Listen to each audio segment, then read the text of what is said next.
ICE has nothing to do with immigration. ICE has nothing to do with the southern border.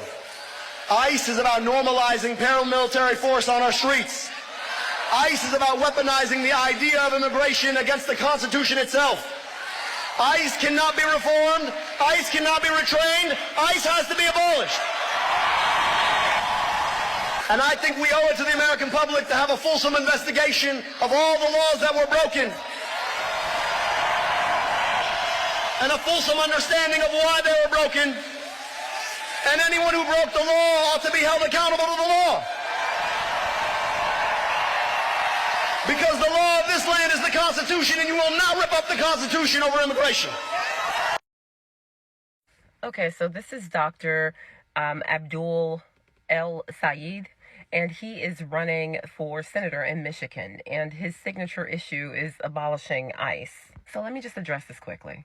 He's calling ICE unconstitutional, but here's the problem with that argument. The Constitution is a framework that protects civil rights. It's not an immigration policy document. Congress has explicit constitutional authority over immigration. Article 1, Section 8. The power to establish a uniform rule of naturalization. Congress created ICE.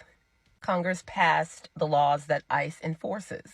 An agency created by Congress to enforce laws passed by Congress does not make it unconstitutional whatsoever.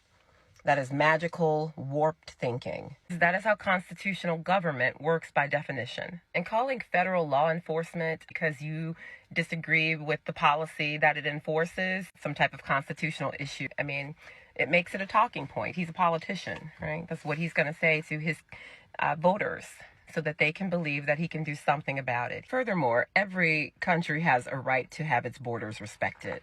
I don't know any country that wants to just allow an unprecedented flow of folks. At one point, the resources and the amount of folks coming in will mismatch. It'll be upside down, as it is in many different countries, right, including the United States.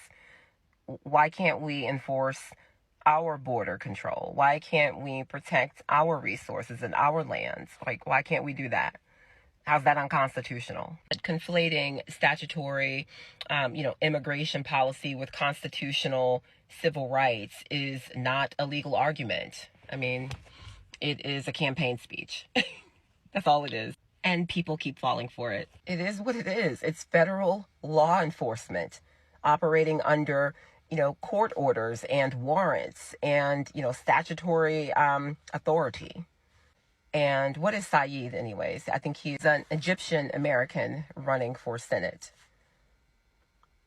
We got to be careful of who is doing the immigration expansive type of rhetoric and talking points. That tells us as Black Americans everything we need to know. I'm glad a lot of folks are waking up, so let's keep on it. And delineation forever. All right, you guys have a great day.